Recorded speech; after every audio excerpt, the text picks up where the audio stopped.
সামনে আসলো নৃশংস নির্যাতন ও মানবাধিকার লঙ্ঘনের সাক্ষী আয়নাঘর। প্রায় ১,৫০০ মানুষের জীবনের কান্না লুকিয়ে আছে যার দেয়ালে দেয়ালে। শ্বাসরুদ্ধকর কয়েক রাত জীবন মৃত্যুর অনিশ্চয়তায় ছিলেন বর্তমান উপদেষ্টা আসিফ মাহমুদ। আয়নাঘরে গিয়ে নিজের বন্দিদশার সেই বর্ণনা দিয়েছেন মুক্ত হয়ে ফিরে আসা আরও কয়েক বন্দী। কোনোটা ৩ ফুটের ঘর, কোনোটা তার একটু বেশি। বন্দীদের আর্তনাদে সব দেয়ালের রং ফিকে হয়েছে যেন। ২০১৬ সালে গুম হয় মাসুদ ইব্রাহিম। বন্দি ঘরে নিজের নাম লিখে গেছেন। ভয়াল সেই দিনগুলোতে পরিবারকে মনে পড়ত মাসুদের। দেয়ালে লিখে গেছেন, আমি আমার পরিবারকে অনেক ভালোবাসি। কিন্তু ভালোবাসার সে ঘরে এখনো ফিরে আসেননি মাসুদ। নির্মম নির্যাতনের সাক্ষী এই সরকারি টর্চার সেলগুলো, যার প্রতীকী নাম আয়নাঘর। আলো বাতাসহীন কক্ষে আটকে রাখা হতো বিপরীত মতাদর্শের মানুষদের। চোখের জলে শরীর ভিজলেও দেখার ছিল না কেউ। কোনো কোনো বন্দীকে আটকে রাখা হয়েছিল বছরের পর বছর।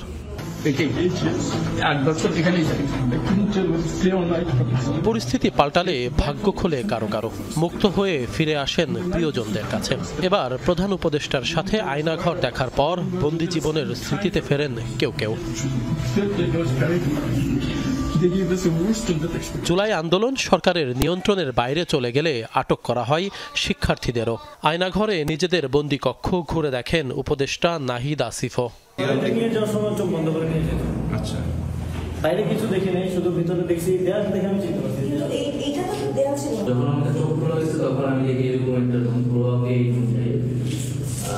যখন রুমে থাকতাম তখন চোখ খোলা থাকতো, হাত খোলা যেত। রুম থেকে বের করার সময় আবার চোখ হাত খোলা বাঁধত। শেখ হাসিনার আমলে ছোট্ট এই ঘরে ঠিক কত মানুষকে বছরের পর বছর গুম থাকতে হয়েছে তার সঠিক হিসেব নেই কারো কাছে। এদের মধ্যে অনেকেই এখনো গুম। তাদের ভাগ্যে কি ঘটেছে, বেঁচে আছে নাকি মারা গেছে তাও জানা যায়নি। শুধু চোখের জলই ফেলে চলেছেন পরিবারের সদস্যরা। আমি আর কিচ্ছু চাই না, আমার বাবাকে লাগবে, আমার বাবাকে আমার কাছে। আয়নাঘরের জীবন কতটা মর্মান্তিক ছিল সেই লোমহর্ষক বর্ণনা শুনুন একজন ভুক্তভোগীর মুখে। আয়নাঘরে যখন আমাকে নেওয়া হলো তখন ওখানে বুঝতে পারলাম একটা আন্ডারগ্রাউন্ড, একটা নিচু জায়গা। ওখানে চোখ বাঁধা, আমার হাত পিছনে হ্যান্ডকাপ পরা।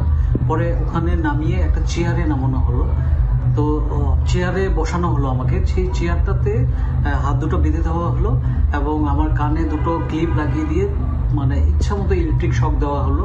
তো যখন আমার মাথা ঘুরে উঠতো তখন যখন ইলেকট্রিক শক দেওয়াটা বন্ধ করতো তখন দেখতাম আমার মুখ তারা মুছে দিচ্ছে, মানে অনেক ফ্যানা বের হয়ে যায়।